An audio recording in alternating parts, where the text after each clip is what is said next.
What are interrupts and ISRs in embedded C programming? Imagine you're working on a project where your microcontroller needs to respond instantly to an external event, like a button press or a sensor signal.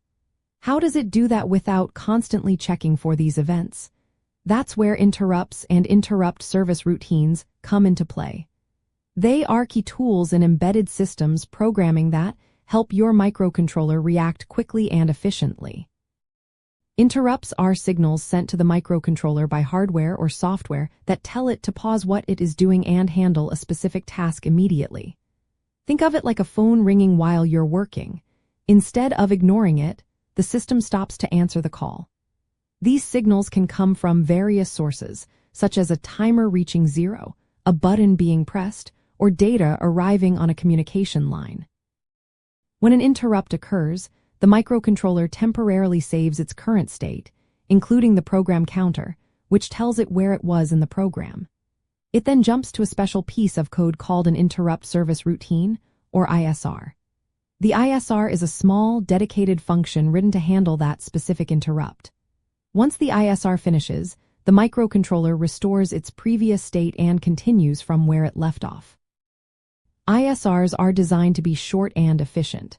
They typically perform quick actions like reading data from a sensor, clearing an interrupt flag, or setting a flag for the main program to process later. This quick response helps keep the system running smoothly without missing important events. There are different types of interrupts based on how they are triggered. Edge-triggered interrupts activate when the signal changes from low to high or high to low, like a rising or falling edge. Level-triggered interrupts stay active as long as the signal remains high or low, which can be useful for certain sensors or signals.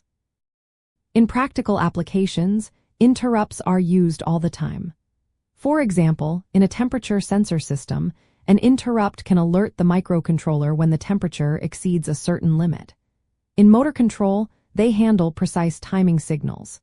In communication systems, they manage incoming data without wasting CPU resources on constant polling.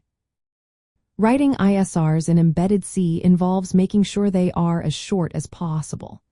You need to clear the interrupt flag within the ISR to prevent it from triggering repeatedly.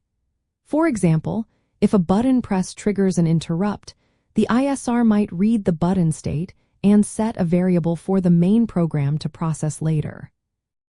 Overall, interrupts and ISRs are essential for creating responsive and efficient embedded systems. They allow microcontrollers to handle external events promptly without wasting time on unnecessary checks, making your projects more reliable and faster.